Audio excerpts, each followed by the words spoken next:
It's our weekly get-together known as Monday Night Sports Talk. We're ready to crank it up, everybody.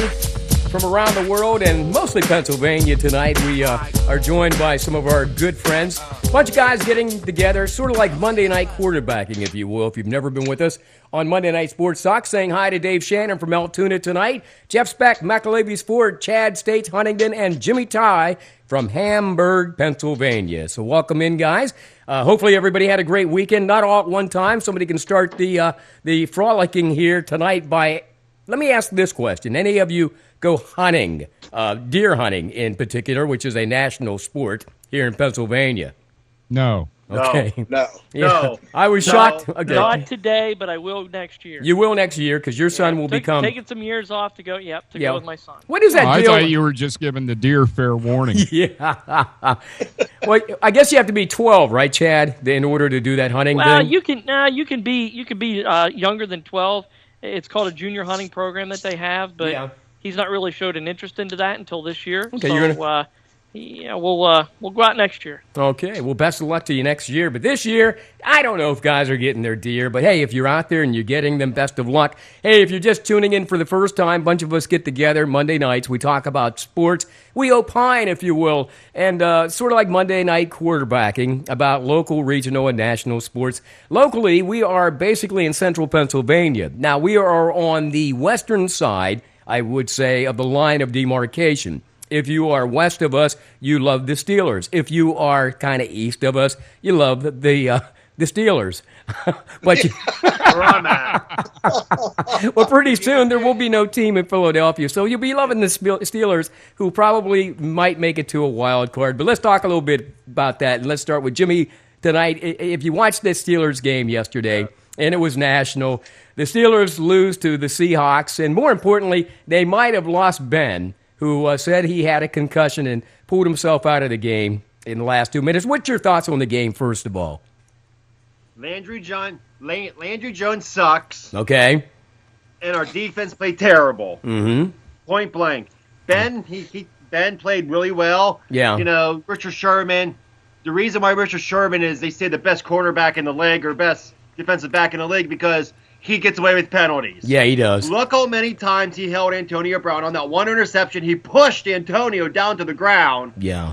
And then he caught the ball and he caught an interception. But let's say if it was Mike Mitchell doing the same thing, flag. Hey, Chad, there seemed to be... That's what lost the game for us. Yeah, right there seemed to be a lot of bad calls by officials over the weekend. And more specifically, I was watching that Steeler game with the Hawks. Did you see that there were probably more of those flags being thrown against the Steelers than, of course, the Seahawks? I mean, how do you feel about the refereeing of those games? Well, the NFL's been bad. It's been an issue in the NFL for a number of years. Yeah. I just think that the Steeler game was a microcosm of what you've seen over the course of, the last 2, 3, maybe even back to 4 seasons. Yeah. But the NFL really hasn't been able to effectively address this situation of blown calls and them being really bad. And you would think that something like replay would help that out, but they just don't seem to get it. Yeah. A little bit disappointed in the NFL with that stuff. Hey, speaking of which, Jeff, yesterday as we were watching the game, I just saw some glaring problems. One was, as Jimmy kind of alluded to, the shutdown secondary of the Seahawks. But you know what? Even though you couldn't get Brown loose, they did use Heath early on in the game until he went out. Wheaton looked good. Bryant looked good. And also the Spake, I believe Spake, in addition to Jesse James, got in the action yesterday. Anything promising there that you saw? The offense, I don't think the Steelers could want for much more on offense whenever Big Ben's healthy and all the tools are there. Mm-hmm. And let's face it, the defense was, I think, what most people were looking at was probably going to be the weak spot this year. And, hey, they've had their moments. They've looked good at times. But yesterday it just showed that, they're young. They've got a lot of growth that's needed. And that was one of the things I think a lot of people were pointing to preseason. And offense, I'll give them a B on yesterday. Yeah. The defense, we're young. Got to grow. Oh, definitely. No doubt about it. I will say this, Greg. Mm-hmm. Marcus Wheaton finally showed us why the Steelers drafted him. Right. He came out of his shell yesterday. Mm-hmm. Hey, speaking of which, and not to belabor that point, but Dave, here again, some really terrible play calling one in particular, Tomlin calling for a fake field goal. Now, I know I started a little bit of a semi-rant on Facebook after the game last night, and I wanted Tomlin's head, and I wanted a new coach, but cooler heads have prevailed. I don't know. What's your feeling about his future and this play calling that's going on with the Steelers? I'm not willing to say anything in particular. I mean, I think they finally adopted whatever it is. I saw, things that you notice outside of the game, and that is there's more of a rapport between Ben and Todd Haley now. And I think that's important because they're on the same page. They seem to be on the same page, despite the fact that when Ben was injured before, he basically took over the offense, or it sure appeared that way on the sideline. Right. But I do think that they're communicating better. The defense had its moments. I mean, they had some outstanding moments during the course of that game. Yeah, Cam Hayward looked good yesterday. I mean, I thought he had an excellent game. Yeah, and so, you can pick little pieces. I mean, Shazier going out was not a good thing. No. Because you lose Ryan Shazier, you lose a lot of speed out of the linebacker core for the Steelers. And, I think they came out with a good game plan, and eventually in the end, they weren't, a lot of those Seattle scores came off of those turnovers, and it was just like that change in momentum. The defense never adjusted to that change in momentum because, what were there, 4 turnovers, and all 4 led the scores? Right, and Wilson yesterday threw 3 touchdowns. I believe it was to Baldwin, including that 80-yard catch and run score with about 2 left after Pittsburgh had gotten close to that Seattle lead. I think most of us felt that they might be able to even pull it out. But having said that, yesterday it was a great day for Russell Wilson, throwing a career-high 5 touchdown passes, including those passes to Baldwin. Meanwhile, Ben had a good day yesterday too, Chad. He threw for 456 yards. That's the most ever against the Seahawks. Well, and doing that in Seattle is paramount. Oh, man, with all the noise. He's one of the top 3-4 quarterbacks in the whole NFL, and he proves it every week. He runs that Steeler offense, like a well-oiled machine whenever he's able to be out there. Right. The unfortunate part is he's got bitten by injuries, like a lot of the Steelers have this year. I mean, this is an offense without Marquise Pouncey. Yeah. Without Bell is a running back right now, and everybody knew, like Jeff alluded to, everybody knew that defense was going to be problematic, especially the secondary. Yeah. And as the season goes on, you're going to see that, and you're going to see it especially exposed in Seattle, where it is very tough to win. Let me ask you this, because I did rant and you straightened me out on Facebook last night. You at least gave Tomlin a little bit of levity there. I mean, was I so wrong? I mean, maybe it was emotions playing into that at first, Chad, and then Jeff, because I think Jeff saw it there, but he didn't want to really comment it because you kind of blasted me on Facebook, dude. Well, then, yes, you were wrong. In my opinion, I don't think Tomlin needs to get fired. Okay. And who are you going to replace him with? Yeah. And it's, if anything, the whole Les Miles situation brings that to light. If you're going to fire somebody like that, you better damn be sure that you've got somebody just as good, if not better, in mind. Tomlin's one of the best coaches in the NFL. Yeah. As soon as Pittsburgh would let him go, he'd be snatched up tomorrow by some other team trying to look and say, hey, I can't believe Pittsburgh got rid of this guy. So, no, he's fine. Yeah. The defense is under a new defensive coordinator this year. And, again, everybody knew that secondary was going to be troubled, and it's been exposed every single game this year. And I think either you or Jeff mentioned that, with Pouncey out from the beginning of the season, I mean, that's really the anchor of your line, man, on offense. And you have nobody really protecting Ben. Well, he's prone to injuries. And I don't know, did you feel, Dave, or Jeff, we'll let you jump in there, and then Dave, do you feel like that was the right time for Ben to pull the plug on his day? And, all of a sudden Landry Jones shows up. That whole concussion protocol, I mean, tell me a little bit about your feelings on that, Jeff. Well, my thought there at the end of the game, and I'm hoping this weighed into the decision that, maybe Ben was having some fuzziness problems, but, I'm still having a hard time chewing on this fact that you had a quarterback, as you said, threw for 456 yards, and you're down by 5, and you decide to kick a field goal, and you've got a guy there, and you've shown the willingness to take the chance on the 2-point conversions. Yeah. And, in the past, Tomlin has been noted, let's go for the win. So I'm thinking, was was Ben feeling some effects, and people already knew that, and maybe that's why they took the safe 3 and were hoping they'd get the ball back again? I don't know, but and Landry Jones. Everyone wants to come down on Tomlin. Oh. If it works, it's a great call. Landry Jones made a piss-poor decision and a bad pass. Yeah, and it comes down to the quarterback's decision. It is. And, if someone else pulls that off and Landry Jones doesn't throw that ball that direction, we're here sitting tonight saying, Tomlin, what a damn genius. What a genius. Yeah, exactly. Your sentiments on that, Dave, as we kind of muddle through this whole Steelers-Seahawks thing, keeping in mind now the Bengals lost actually 2 games last week, so do you think we have at least a fighting chance to get that wild card, because we're still on the fence here now?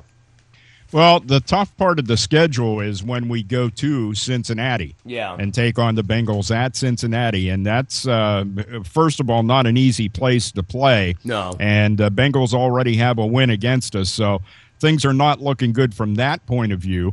We finish up the season with the Ravens and the Browns, and I think regardless of the situation the Ravens are in right now, you never sell them short, and they're going to Baltimore to play them. They're playing tonight, though, aren't they? Browns and the Ravens, I think. Browns-Ravens, Monday Night Football. Yeah, that is your Monday night game. Ooh. But the Browns gave the Steelers a run for their money at Heinz Field. So, this is not looking good for the end of the season here for the Steelers, because they're almost in a must-win mode now. Oh, no doubt. They are actually the 8th seed, which takes them out of playoff consideration if the playoffs started today. One quick thing, Chad had said about running. Ben was running the offense, rather. And Ben actually ran the football a couple of times and picked his spots perfectly. Yeah, he did. It took me back to the old days of Ben, because he would do that much more often.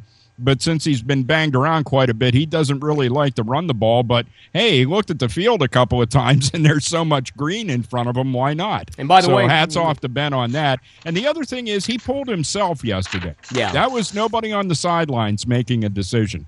That was him, talking to the doctor and everything, and he decided that he didn't want to go back out. Yeah. So that's him pulling himself. There was no NFL concussion protocol involved in him departing that game. That was his decision. So, hey, I'd rather have him around for a few more years than have them, have something bad happen to them. And a few more weeks, by the way. Monday Night Sports Talk here on the airnetwork.net. You can check us out online at the airnetwork.net, or you can go to TuneIn Radio and just search for the Air Network. We're talking a little bit about the NFL with Dave Shannon from Altoona. We got Chad States and Huntington. McAlevey Sport being represented tonight with Jeff Speck and Hamburg, PA with Jimmy Ty. Hey, let me ask you guys real quick, and let's start down with Jimmy first of all. About the Patriots. They got knocked off by the Broncos last night. The only remaining NFL team now looks to be, the Panthers, North Carolina Panthers. You think they're going to make a run of it, Jimmy? And I know not everybody listens every week, and we may have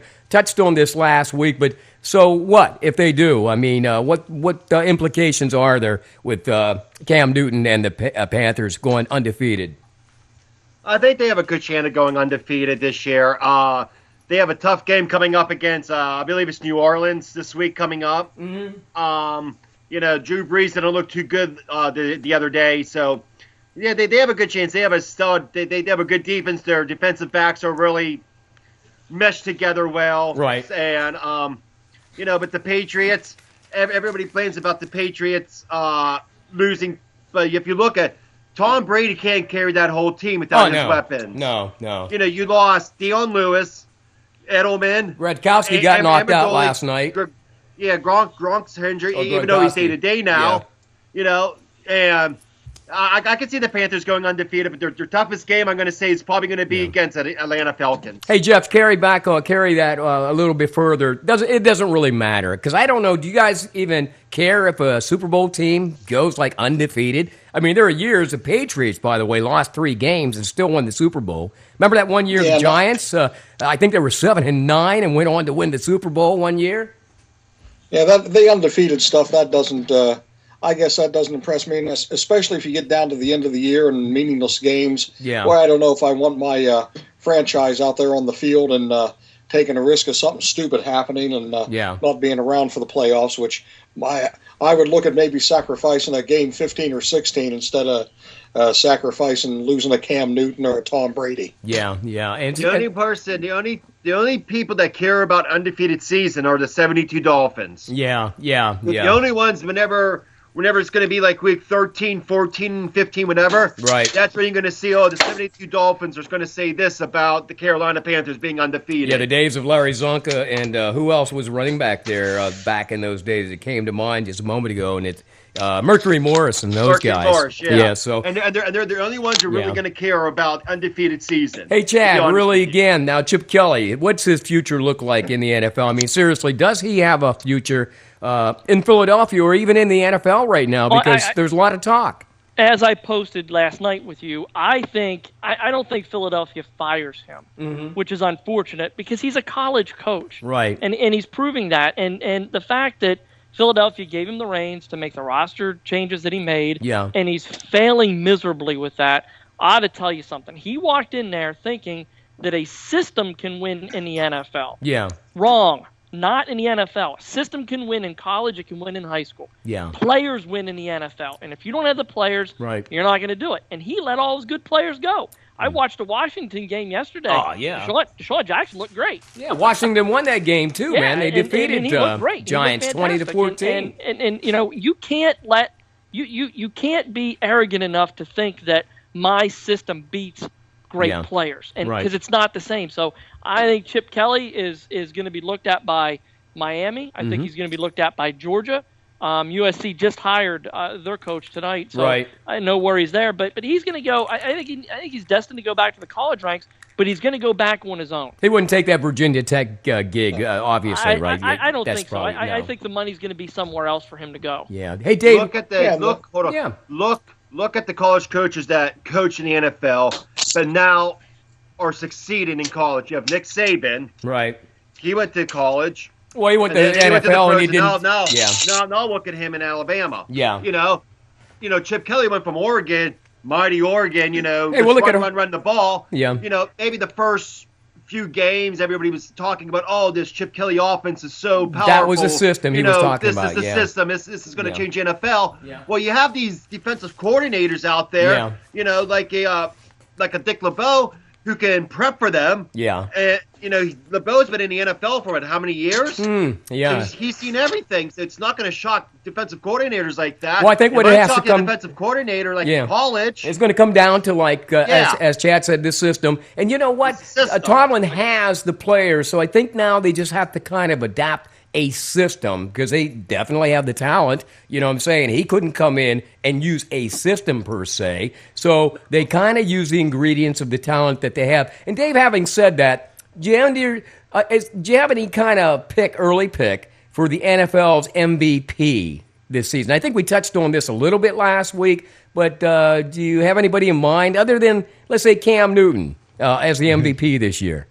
Well, that's who I was going to go to. And by the way, about New England losing, everyone in Denver should bow down and thank the gods for snow. Oh, my God. That's why that game was lost. That game went into overtime, and it was miserable. Yeah. And the other aspect of it was the running back for the Broncos, Anderson, I think. Yeah. T.J. Anderson. Yeah, it seemed to be the only player on the field that had the right shoes on.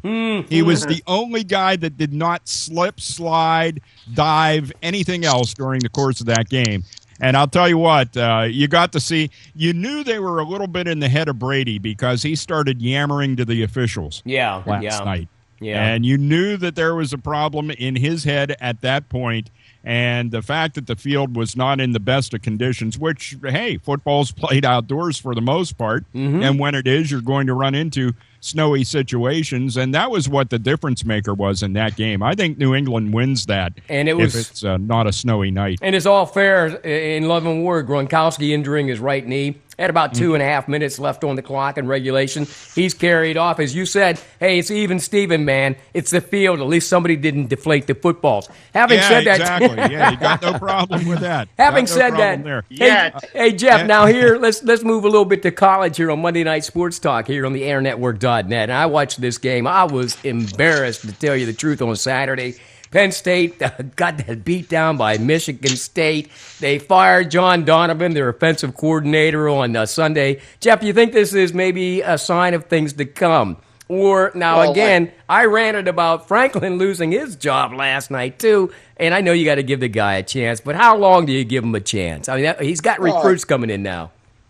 I think he goes another year unless something crazy comes up at the end of this season and he sees another job he might like, because Penn State's a mess. It's more than the offensive coordinator, and I think Todd Blackledge fired off a tweet not long after the end of the game that he was just embarrassed, and I think he's ready to roll Franklin and the whole regime out the door, and let's start anew. But they just you just saw the total collapse of that system here in the second half of the season, and boy, if I were Hackenberg, I'd be taking the first train out to the NFL and trying to hook up with Bill O'Brien again and continue his renaissance as a quarterback. Well, Chad, having said that, and you might have watched this game, that was a serious beatdown by Michigan State. There was certainly no let-up. I mean, I think if there was any let-up, Penn State still made so many mistakes in that game, and Franklin just didn't seem quite worthy of, kind of getting himself together or putting together a last-minute game plan there, man.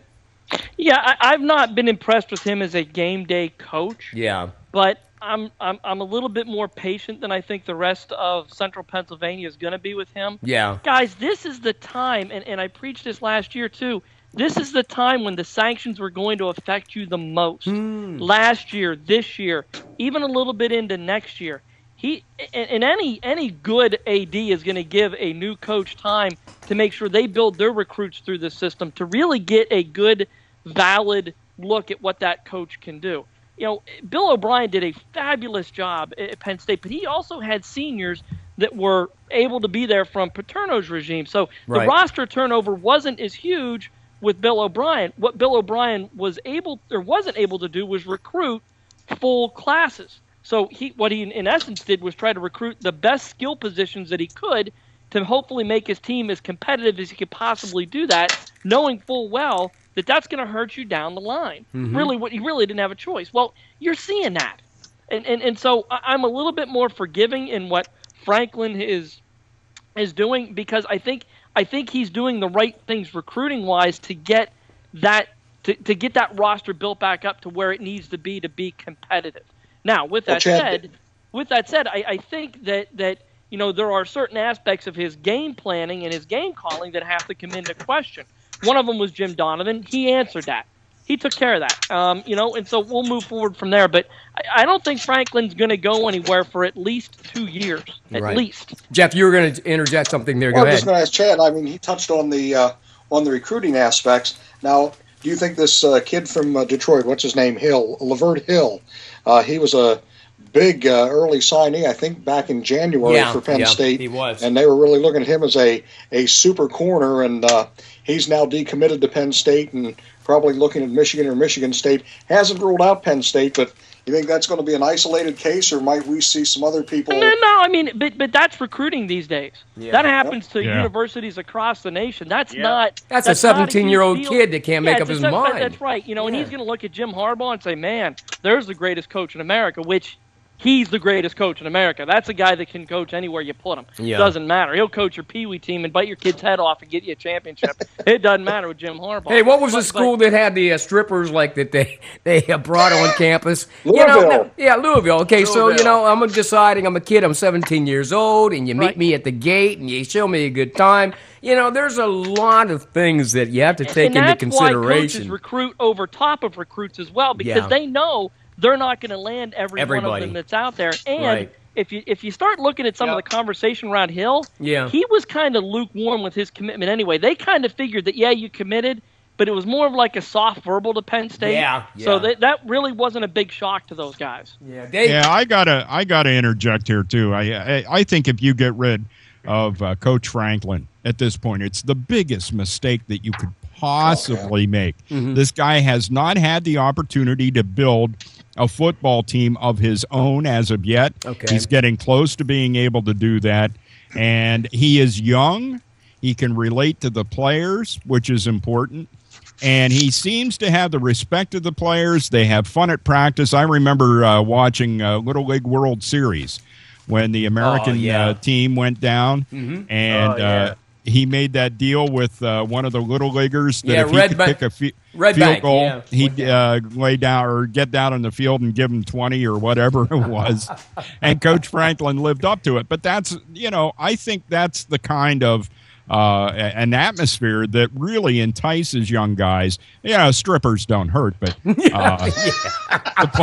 to make it rain up in here. The bottom line is, I think you give up a lot if you decide to do anything with James Franklin. I think he is the right guy for the job. He's also a Pennsylvania guy. He wants that Penn State success to be under his belt, and I think, it's just going to get better. And I think Chad or Jeff alluded to the fact, I believe this class would be the last of Joe's recruiting class, if I'm not mistaken. Maybe the fifth-year students, but I believe these are the last of his recruits.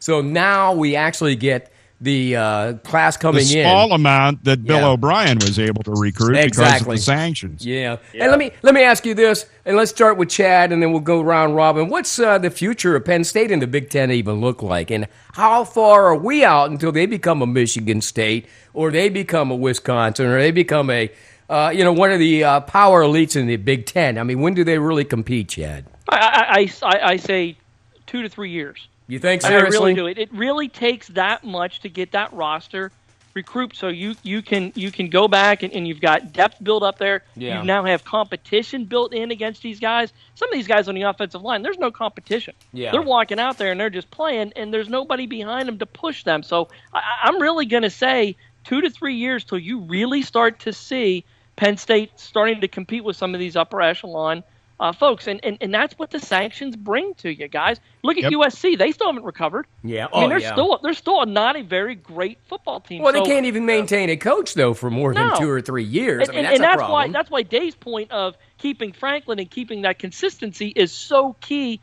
to what Penn State has to do. Yeah, as we wrap up college football, Jimmy, give me your idea. Tomorrow night when they announce the top 4, we know that Notre Dame's out, and we know Ohio State's out now because of things that happened over the weekend. Who's your top 4? If you start with Clemson, who else is involved in that top 4 this week? Oh, boy. I would say Clemson, of course. Alabama's Alabama, there? number 2. Yeah.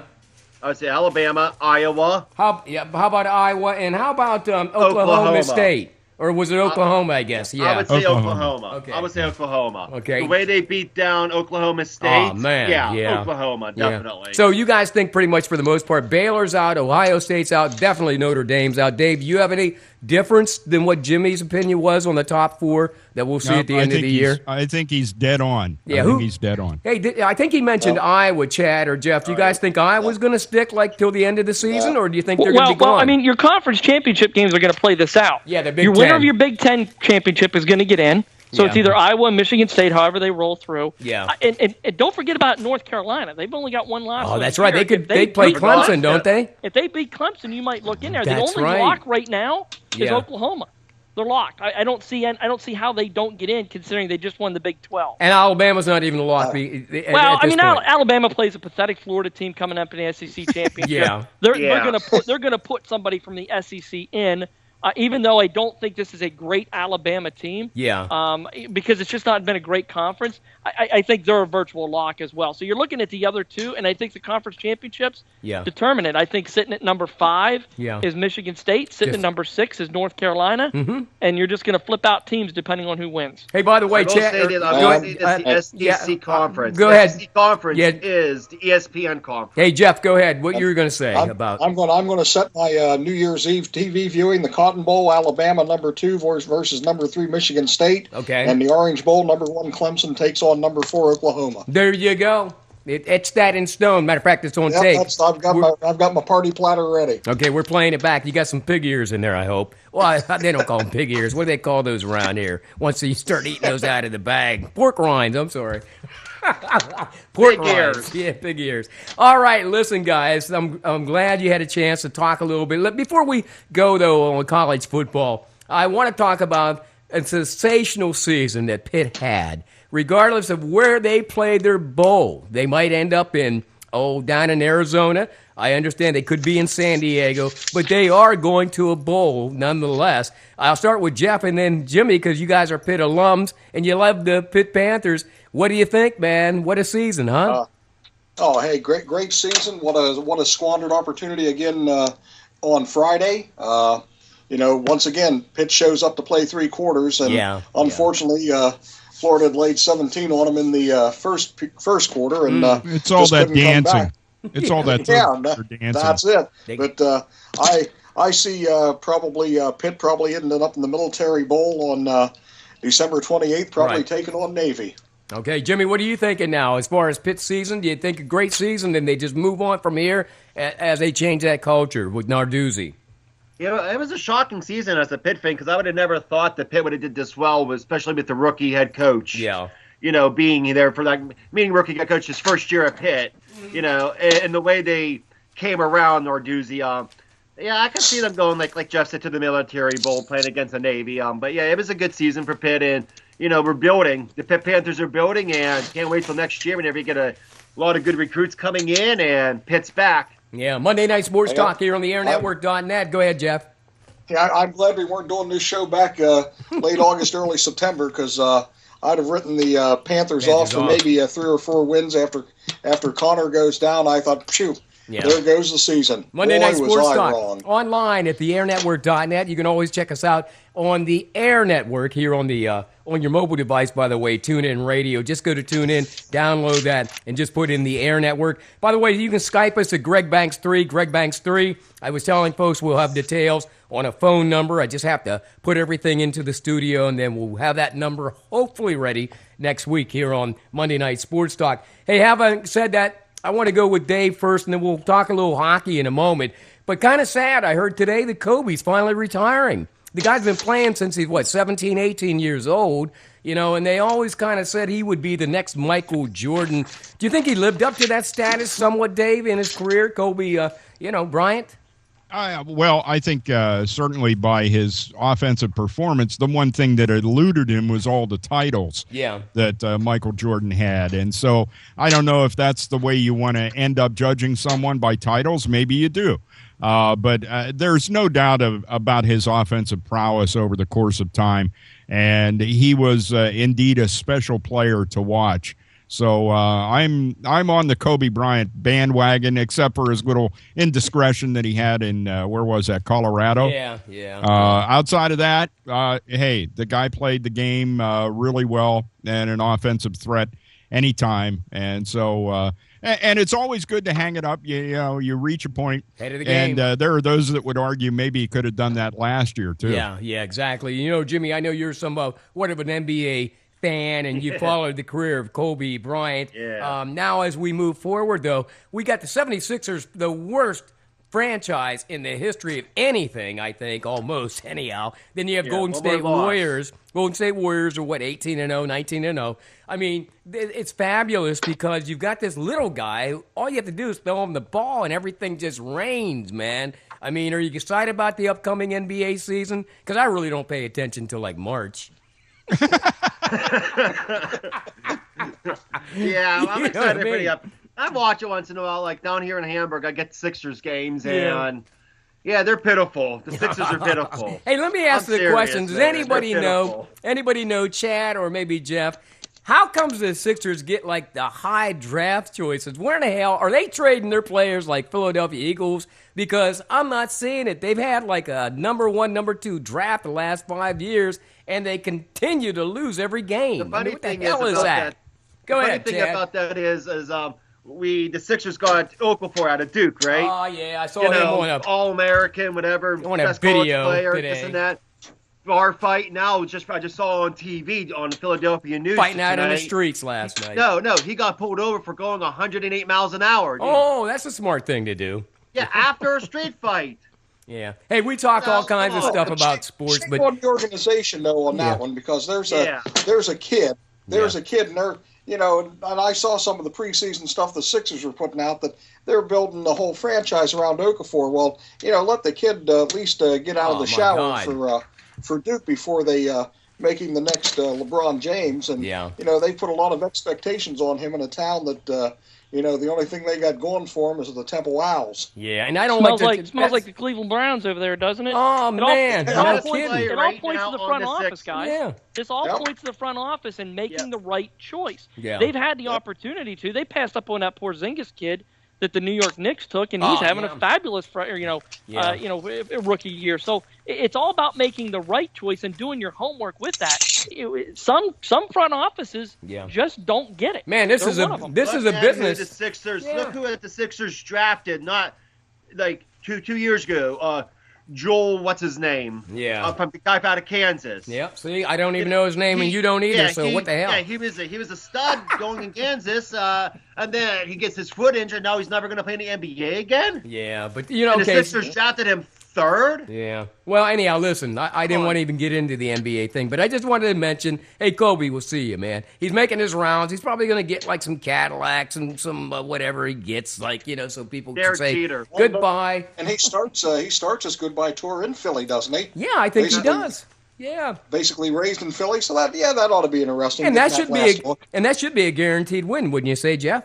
I mean, the Lakers are bad, but I mean, even if Sixers are Kobe worse. Chunks up about 20 and makes 4 of them, why it ought to be a win. Monday Night Sports Talk on the airnetwork.net. Greg Banks in the studio. We got Dave Shannon, Altoona, Chad States, Huntington. We've got McAlevey Sport represented tonight at Couch's Sub. And what's that place called, Jeff? Couch's Sub and Grocery, buddy. I'll tell you, it was a sea of orange this afternoon and enough of BS to make sandwiches for everyone. But out in McAlevey Sport and from Hamburg, PA, Jimmy Ty. Okay, let me ask Dave. Now, we've got some injuries with the Penguins. We don't seem to be able to put this together. I mean, it seems like it's not consistently, winning right now. They still have Flower in the net, though.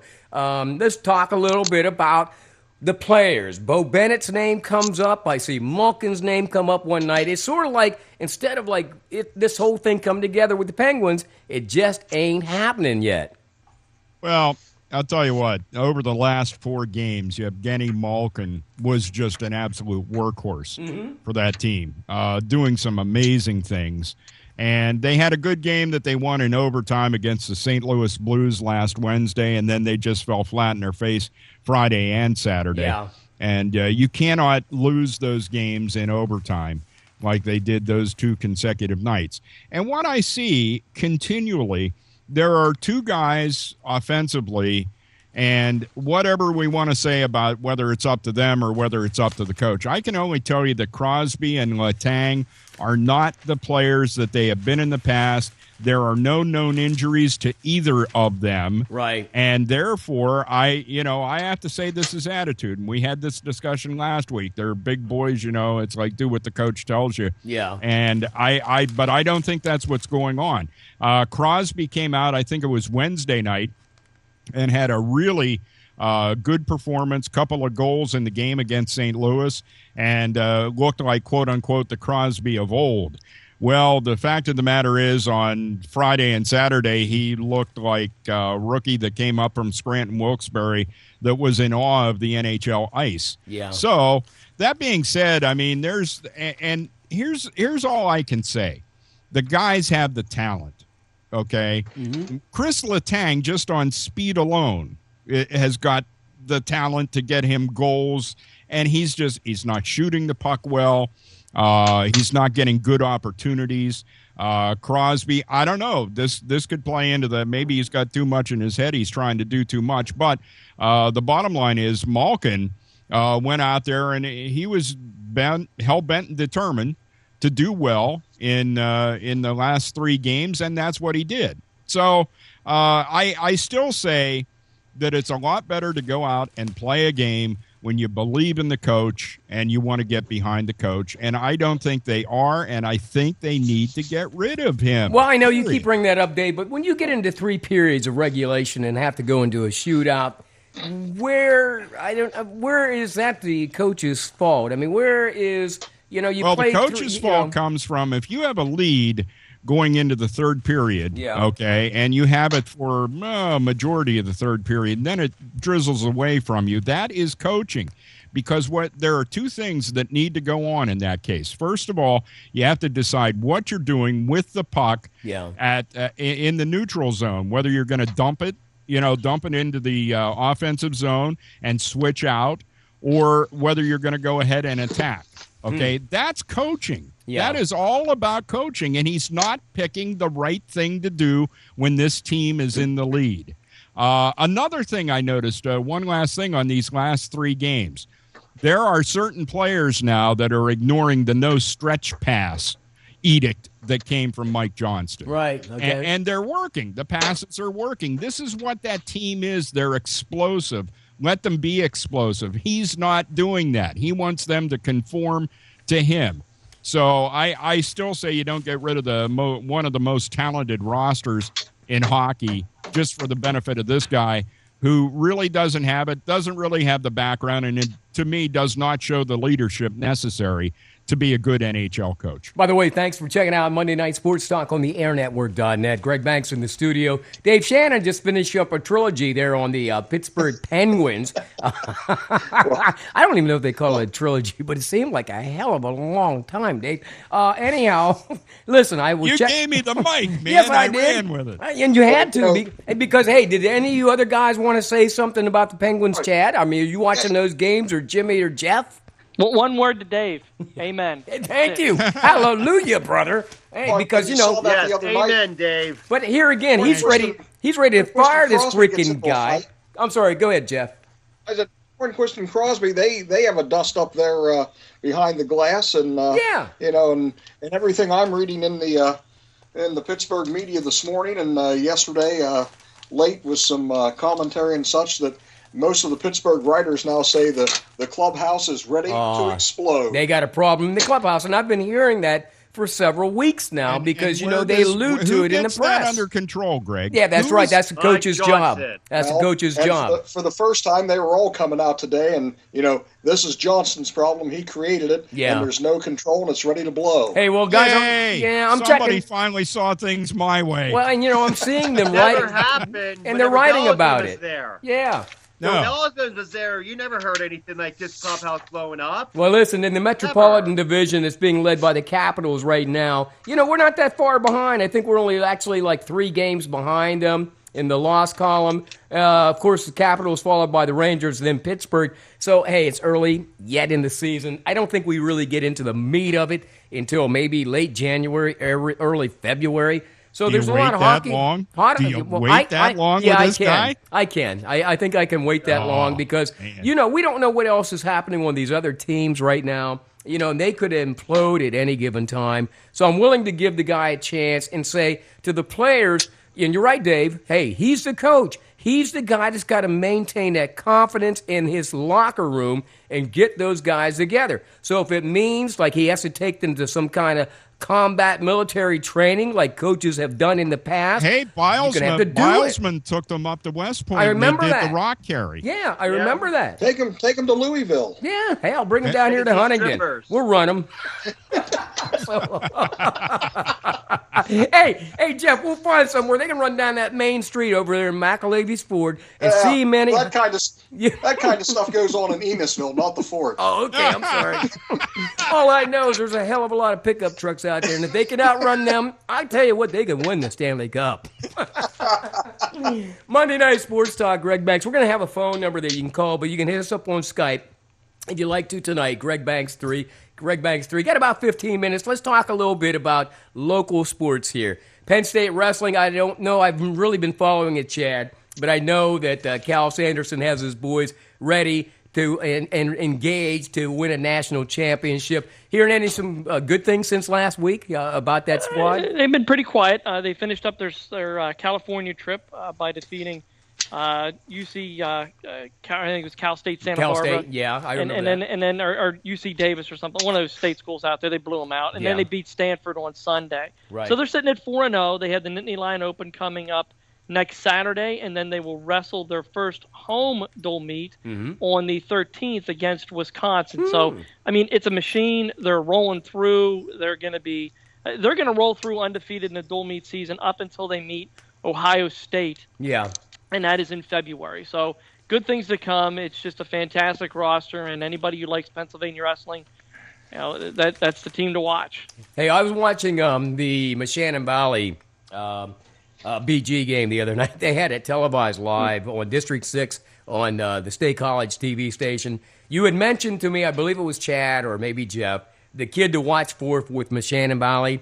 Hate to say, he got shut down. BG all over. Well, yeah, I mean, BG all over him, man. That's what parochial schools will do to you, you know. And yeah, I mean, when you get a favorable matchup like that, you're going to take that star out. But again, this just amplifies the problem that we've all talked about with the PIAA and parochial schools competing against smaller private schools. And I appreciate you can't sending compete out against it. Yeah, I appreciate you sending out those divisions, by the way, if you want to. Chad has on his Facebook, Chad states, go on his Facebook page. Plus, I think you have a Huntington Bearcat page there where we can go in and look at how they have divided these teams, Dave, into like Quad A and Triple A. I mean, there's so many divisions here.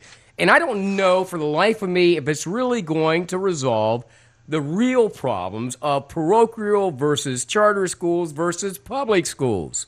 You know? No, it won't. So it won't. They're strictly basing things on the enrollment at the schools. And, okay, so there is a plus to that. You know, you figure, well, you've got this many to pick from. Yeah. You should have. But I can tell you, this went on when I was in school. Our junior high team just absolutely dominated and went undefeated and won whatever conference that was that we were in. Yeah. And when it came time for them to go to high school, you know what? I would say that 60% of the guys that played at Keith Junior High did not play for Altoona High. So, that being said, you throw that, how much enrollment do you have into the picture, and that's your dividing line between the classes of schools. It's not necessarily a reflection of the available talent. And the parochial thing, I don't know how you solve that, because they're recruiting. No matter what they say, they recruit. It's real easy to solve it, and I did it whenever Dr. Warner was the head of the PIAA, and I was doing Hollidaysburg football broadcast, and I hit him up at halftime. The poor man came up and agreed to have a conversation, and I ripped him a new one, basically, and he threw back to me, how do you solve this? I said, well, it's real simple, and I'm not trying to pick on the locals, but since I know it well, if a kid comes from Altoona Area High School and goes to Bishop Guilfoyle, the enrollment of the public school from which they come should count against the private or parochial or now charter school. Well, let me ask you this. Problem solved. Jeff, let me ask you this, because that's a very good question. Remember the VOTEC system, Dave? You remember this. Huntington, Lewistown, also Altoona had the VOTEC system. You went back to your regular school to play. Do you remember those days? Like VOTEC and Johnstown had a separate program. Well, if you wanted to play sports, though, you went back to Altoona High. If those kids came to VOTEC from Bellwood, they went back to Bellwood to play. You see, you understand? Now, we go beyond the VOTEC system now because we have these charter schools, quite frankly, in Philadelphia, set up because the state took them over as the School of Science and Engineering. We have MHOTEP, and these kids are coming from all over the city of Philadelphia. My cousin teaches at MHOTEP, and she told me that the basketball coach is the climate director. So I said, okay, what's a climate director's job? Does he go around and turn on the air conditioning and the heat? No, the freaking guy's like a truant officer. Well, he's in Philadelphia. He's not picking anybody up. He just has an office. He's a basketball coach. So we're not just recruiting athletes, but we're recruiting these coaches too. And it's sad because I don't know how we alleviate that in this day and age. New Jersey has a perfect setup. They have the public school and the private and charter school and the parochial schools. They each compete in their own divisions. Okay. And then after the state championships are decided, I'm talking basketball here, because that's what I know the most about. They after they crown the public champion and the parochial champion, then the next weekend they have an all-star weekend where they bring the best from the private and the best from the public schools together. Right. And there's not really a trophy on the line, but it's just one more bragging matchup rights. kind of a reward kind of a show. And Pennsylvania better look at that, or where I put the blame at, and I shouldn't do this because my brother's an athletic director, but I put the blame on every school board director and every athletic director at every public school for not stepping up and telling the PIAA, find the fix it now. If not, the money's cut off and we'll form our new own organization. Well, you know what? And I think Bob Jubileer, Dave, you remember he tried to cut that off at the head at the PIAA how many years ago when he took those people to task when they wanted to move those championship games out of Altoona. Obviously, he wanted to have them in Altoona for his constituents. They had enough hotels, and the PIAA said, you don't really have enough hotel rooms and blah, blah, blah. But having said that, Chad, going back to you on this PIAA issue, just like wrestling, when they actually do the Dapper Dan, and unfortunately it comes way after the state tournaments, that's truly, as far as I'm concerned, you're the wrestling state champion once you win that, because it used to be, I believe, or is it now? No, it's only seniors only though that get invited to the Dapper Dan. Oh, really? Okay. And the Dapper Dan is Pennsylvania versus the United States. Well, do you remember? It's your top-ranked senior from each weight class that gets to wrestle in that. What they used to do was, and again, this was when I was a kid. Now, remember, it was a AAA versus AA. Battle of Champions, so to speak. Yeah. And they would wrestle that off over at Rec Hall because I remember my buddy's brother Jason Shea wrestling in that after he won his state title. Right. Back in 80, I don't even remember, 88. Yeah, 88. But he wrestled the top-ranked senior kid in AA that year. Now, that actually happened to be another state champion, but oftentimes you weren't getting that. So you've never really crowned a true state champion because, and again, it's the same issue, because the PIAA says, you know what, we need to have two team champions here at the end of the year, one in AA, one in AAA, so we'll have two versions of individual champions as well. Okay, so when we it's all based on team championships. So when we go down to Hershey, like for the individual championships, those are AA and AAA place winners, correct? I mean, they have separate days. Well, here's what happened back in the 60s and 70s.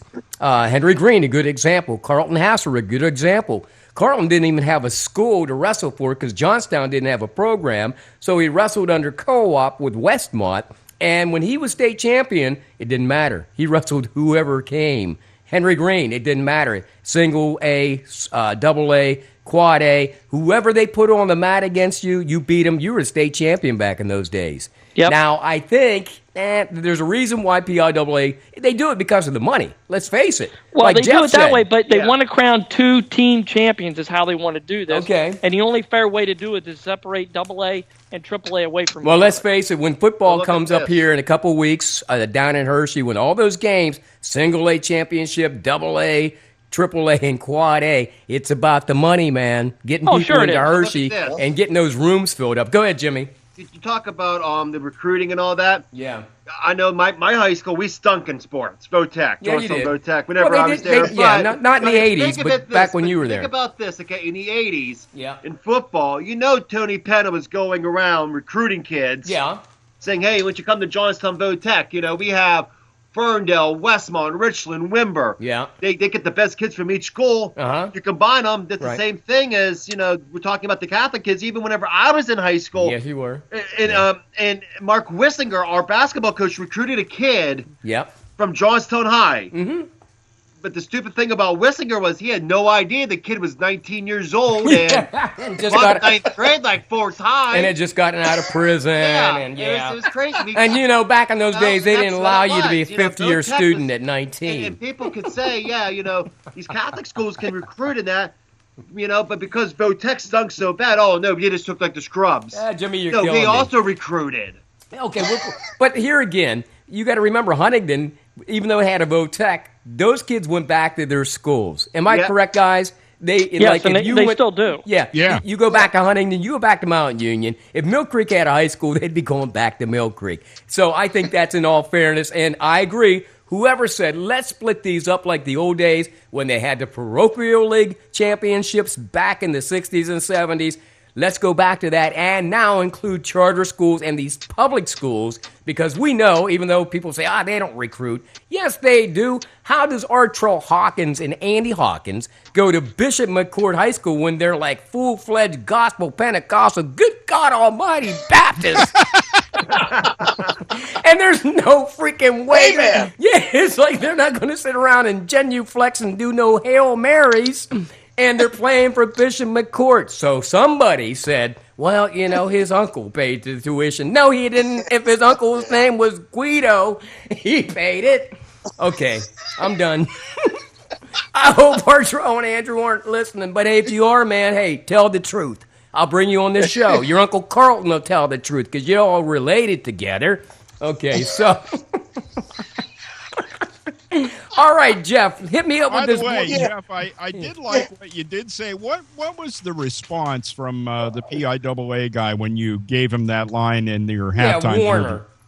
He said, that is very simplistic, and you're a fool for bringing it up, and the interview ended. Yeah, the dude farted and cleared the press box. Out the door at Alpina's Mansion Park. Dave, you heard what I said? I said the dude farted on the spot and cleared the press box. Pretty much. All I know is that was his last year as the PIAA executive director. Yeah, and and that dude was, he was hauling in some cash too, man. That guy got paid some big money, man.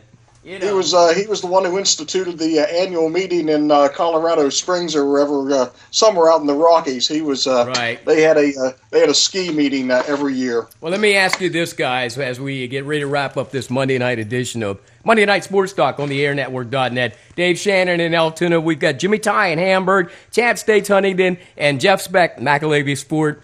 Did you get your deer? None of you guys go out, so I guess we didn't get our deer. But right. We would hope that it's the biggest deer kill in the history of Pennsylvania. But I got to be quite honest. The ecosystem is changing. Shit is happening. Dave, you go fishing. You're probably not catching as many steelhead as we used to. Deer, I don't know, man. They seem to be hitting a lot of them on the roadways. Is that what it is? $8.95. Well, that's a route up here, up in Hamburg. Yeah. Oh my God, man! They're all over the road, it's a right? Back road, man. You have to go like literally 10 miles an hour down the road so you don't hit darn deer. I was gonna tell, yeah. Oh my! And then like today, I'm driving up that way, and you should have seen all the hunters on the side of the road. And I'm like, what's going on here? Yeah. And then I realized, it's the first day of deer season. I ever tell you guys this story? Honest God's truth. I had a cousin of mine came from she came from out Los Angeles. She was a model and she moved here like after she was 40. Hot? Yeah. So she was hot at the time, but anyhow, so she moves to Pennsylvania. At the time. And she's riding in this guy's car, and she sees this sign along the road which says deer crossing. And so she says to them, well, do they always cross here? He said, well, not always. She goes, is that against the law? And, and the guy was like messing with her head. And he's like, well, they don't always. And she goes, because I saw one down the road and it wasn't anywhere near that sign. Hey, I'm designing a new bullet that has headlights and goes 55 miles an hour. The deer will just jump in front of those suckers. I'm still looking for that whistle they say you can get at Walmart that will sort of like eradicate deer for 10 miles. They won't come anywhere near your car. Yeah, right. I've not found that thing yet. I had to settle one of those until they got smashed from the bumper went in the front of a deer. How about that? Hey, I saw where my neighbor, he had a car last week and he was missing a headlight. I guarantee you that was a deer. So he's probably getting his fix now. Here are the playoffs as we know them, guys, real quick. I know that locally we don't have anybody in the high school playoffs. We do, I believe. Is Central still in it, Jeff? Or Central's still in it. Okay, we have Central in it. Yeah, BG's still in it. And I Friday believe night we can go up to Hollidaysburg and watch BG and Camp Hill. Camp Hill, okay. And I was going to say Berlin's in the other matchup against somebody up in Richland, I believe, in Single A for the western part of the state. So college, they've got Central Catholic at Fox Chapel. That one's Friday. Okay, so State College is still in it too. Okay. Yes. Central They beat McDowell. Okay, good enough. Yeah. So and then we're going to start basketball season, and you have high school games actually starting next week. Is that right, Jeff? I think the first of the season. Starting Friday night, the Huntington Lady Cats they are in a tournament that opens up down at Juniata High School, and the Huntington boys will start their season against Pussy Mountain at the Bearcat Gymnasium Friday night. And Chad, what about wrestling? We got wrestling anytime soon? Got wrestling next Tuesday against Tyrone. Oh, that's right, December 7th. I have it on my calendar. I believe I do. No, I see. That's December the 8th. Huntington versus Tyrone wrestling. And then, Jeff, we have Huntington boys versus Mount Union basketball on the 7th. So we'll have to talk about getting those games on the airnetwork.net. How's that? We got it. All right, guys, let's get ready to wrap things up for this week. Thank you, Dave. Thank you, Chad. Thank you, Jimmy. And thank you, Jeff. Anything else you want to leave us with as we opine about all kinds of great things on From Sports me, Talk? quote of the night, if Mill Creek had a high school. You can't finish that statement. Well, they do have a high school. It's called Votech. And it's a Charlie Brown Christmas at 9 o'clock. Oh, is that coming on? Oh, I got to go. That's coming on. Hey, listen. Johnny Manziel is active for tonight's game. Oh, my God, the Browns and the Ravens. No, he's not. He's at Johnny's down here. He's at the bar. I'm meeting him. You guys got me on that. I thought he was still in rehab. See you next Monday. Thank you, guys.